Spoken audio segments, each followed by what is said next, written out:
I'm here with my new friend Andrew. What's your main boats? It's a Shannon 28.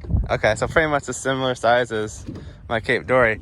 But what's really cool is this dinghy he made. It's kind of like, it's a nesting dinghy like mine, but it's like a different design. It's was it stitch and glue, you said? Yeah, yep, stitch and glue. Stitch it up with copper wire, and then you epoxy it together. It unbolts. There's six bolts here. They unscrew, and I can nest it right in front of the companionway behind the mast here. And I can only open my hatch to about here. That's cool. It seems like a good place to keep it out of the way. You built the sailing rig too. But it's a sprit sail, so it's got a sprit and it's got a mast. And this is going to go on the sprit like this as the attachment point for the peak. And I guess hopefully, you know, we'll see. Yeah, that gets let's rigged put it up. up and we'll take a look with it. Yeah. Yeah. Forward in the dinghy, it's like mast is stepped. Andrew's going to show us how it's done. The rudder makes it. And then it's just loose. Looks great.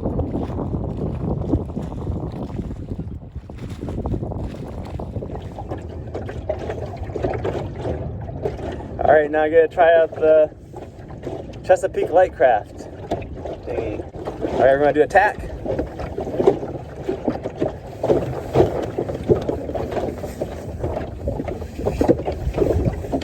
Oh, that seems so cool.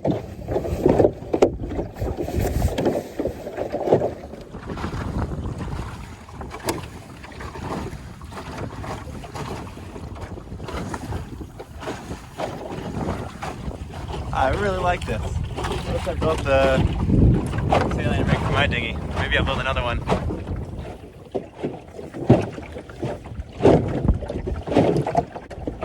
This is so fun! I love this!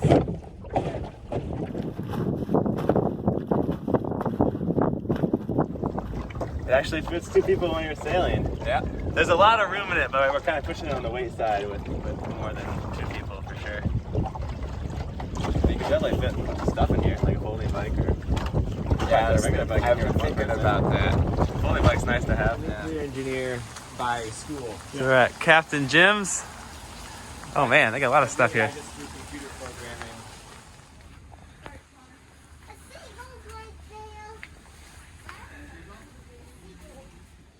So I just got back from the Marine salvage shop. I got some cool stuff. Got an anchor light to replace that one that's been failing on me. Got a hawse pipe, chain pipe, whatever you call.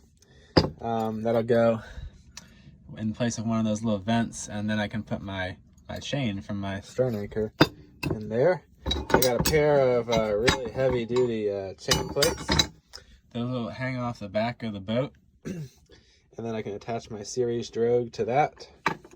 More on that later. This is just a pin to go in the anchor. Lost the other one on my way to Montauk. And I got this bronze port light, and that will go on up here on the front of the boat. I want to be able to see, like, if it's really crazy outside without having to stick my head out, and if like I'm just hove to or something. Every once in a while I want to be able to look around, you know, and I can do that pretty much. I mean, I could put a window there, I could just open that door real quick, but I can't see what's in front of me currently because there's no window up there. So this will just be, I purposely picked one that didn't open because I don't have to deal with the ceiling. There's no really reason to have airflow because forward airflow I get through these hatches eat way better than, you know, a little port light. So I have just a non-opening, and I found this bronze one that should match my boat pretty well. All right.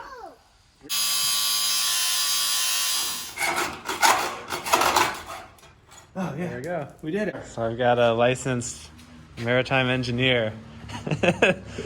We're gonna do it. And we're trying to tackle the 3.5. We're gonna make a key to go right in there. Yeah, so the other one's sheared off in there. Out of an old drill bit. I like it. Welcome to Maine. Amazing. We got the outboard going. Woo.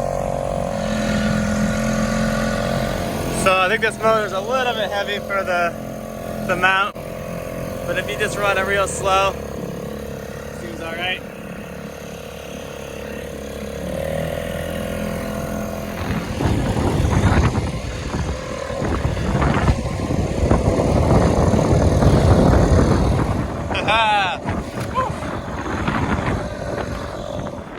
All right, back on the boat. I'm super stoked to have the outboard running again. So I just put the new secondhand mast light in, and I got lucky it fit this old hole. I think actually this is the same model of light I removed that was broken. This is just the halogen version instead of the LED, but I might get an LED bulb replacement just to lower the power consumption. It's pretty calm out here. It's supposed to thunderstorm today, but I haven't seen any. These are the slats that go on the dinghy floor, and I think they're really just came from IKEA. They're held on with staples, but the staples keep coming out, and they're gonna poke a hole in my foot or the dinghy, so I'm gonna replace them with screws. Next stop is up to Boothbay to pick up the water pump for the engine. So the water pump is when it leaks, it actually gets so much water in the boat. It's been filling up the bilge in like a couple hours, so I've been leaving the through hole closed. I'm gonna open it up just as I sail out into the ocean, just in case I need to start the motor. I can, turn that on for a little bit, and then I'm gonna close it back up.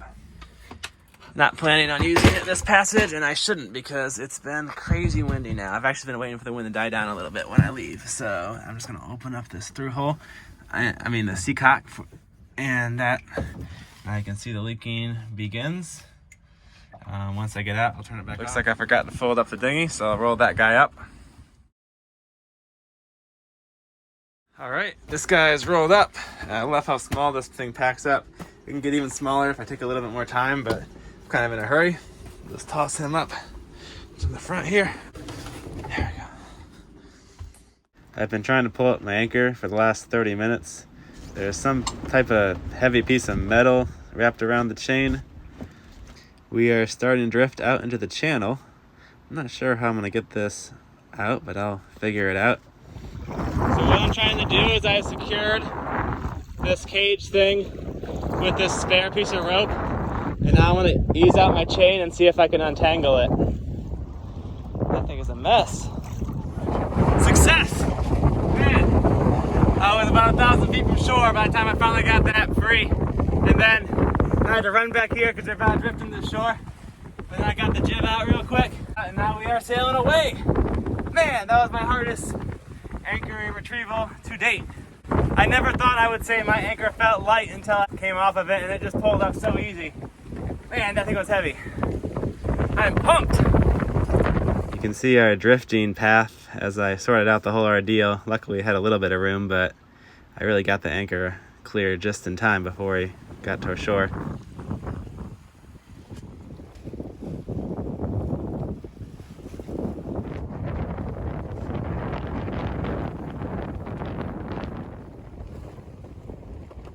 I feel like now that I'm up in Maine, it's starting to get a little bit more real, and there's a lot of rocks just out in the pretty far offshore, and definitely getting to shore. It's very rocky. I can't be running aground out here. There could be a lot bigger consequences if I do, so I really got to stay on top of my game.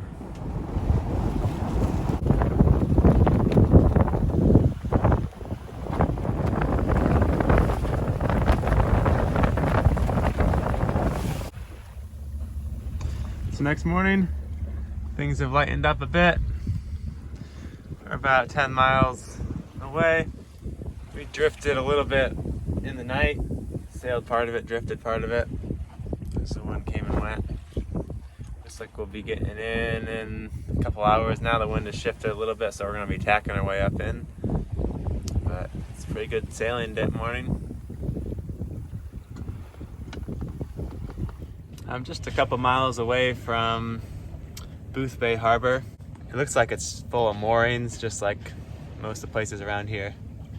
So I called a couple places to see the price about renting one, and it was 35 bucks a night, which just seems a little high when the alternative is just throwing the anchor over and pulling it up is free. And it's just kind of frustrating because all the moorings are like the places close to shore and shallow water where you really want to anchor.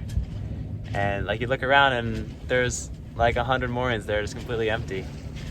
Just why can't they make them a little cheaper, a little bit more reasonable price? Or just have less of them so they'd have a little bit more room to anchor. It just kind of annoys me.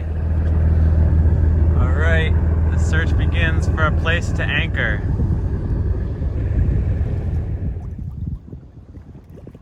It's pretty packed with mooring balls in here. All right, I found a spot. I'm gonna throw the outboard on there, and then I'll meet up with Jim, and we'll see what Boothbay has to offer.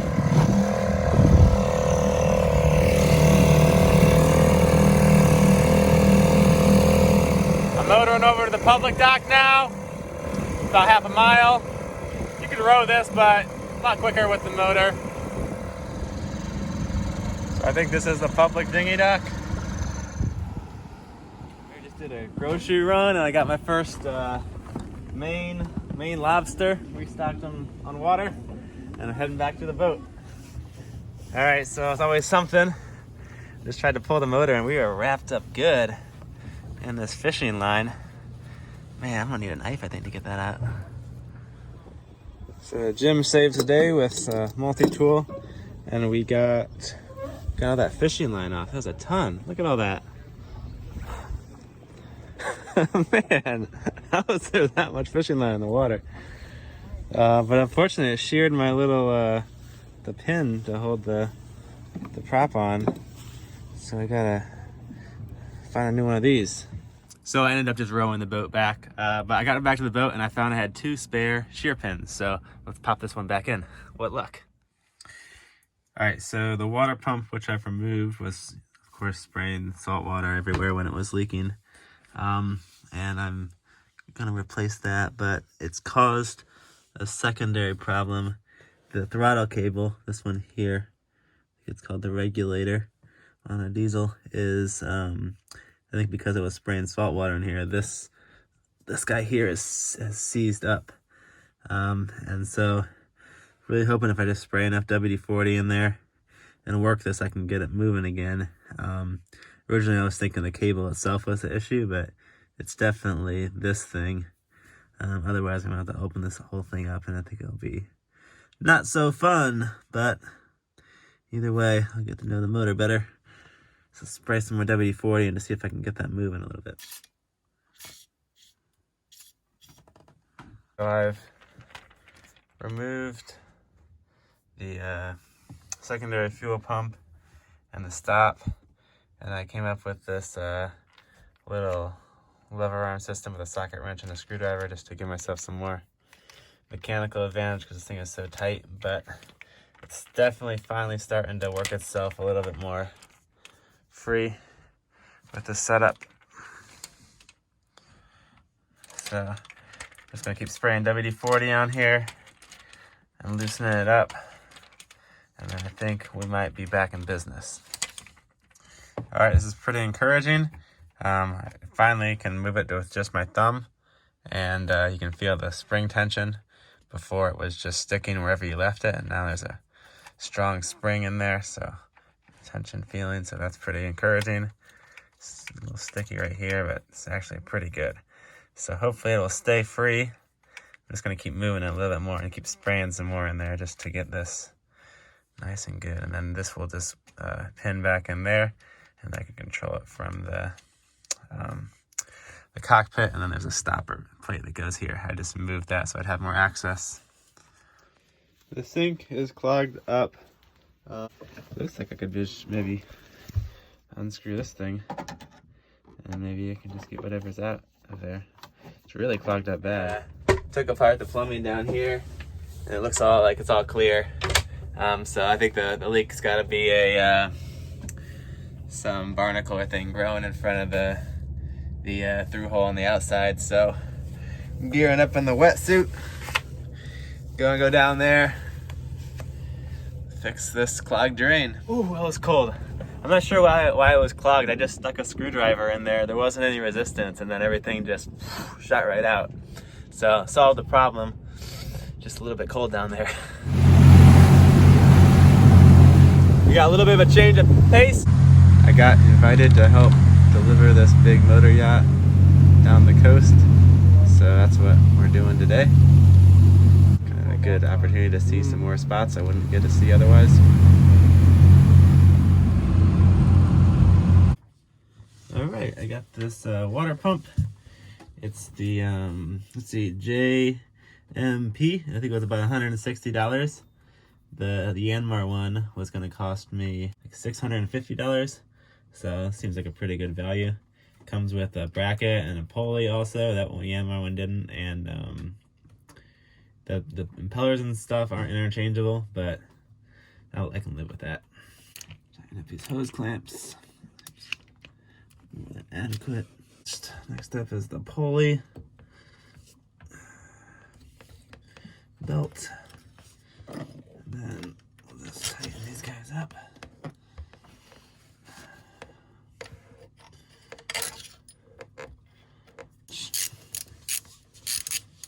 I usually just stick a long screwdriver in here to tension this. Get that reasonably tight. Get this one tight, and then I tighten this one up. And that feels good. Oh, didn't align this, didn't get this belt on the pulley, so take it back off. There you go. I've done that before. I started the motor and the pump didn't run. There's like a, it's hard to see that guy sometimes. Okay. Easy. That feels good and tight. Feels good enough. All right, so the first moment of truth is gonna be open up the through hole. Let's see if we get water leaking out. Usually I would open this up and it would just immediately start leaking out. So that's a relatively good sign. All right, I'll go outside and start the engine.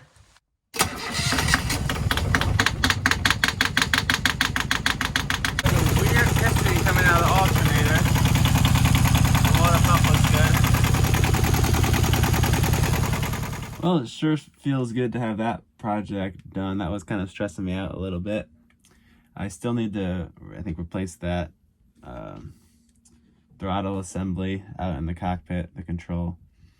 But at least now that I can motor the boat around without slamming into gear, you can go down to idle speed and it's running pretty good. The water output on of the exhaust seems to have increased quite a bit too with the new pump, so that's definitely a good thing. So, big improvement. Well, I'm here at this city dock. It's really nice. You can stay here for 3 hours. I wish more places had city docks like this. I'm just using the dock to put this chain plate in. I got these at the consignment store. I think they'll clean up pretty nice. I'll just polish them later, but just drilling a couple holes and bolting them on there. And those will be for the series drogue. If I ever need to use that, it'll trail off the back and slow me down. This will go right here.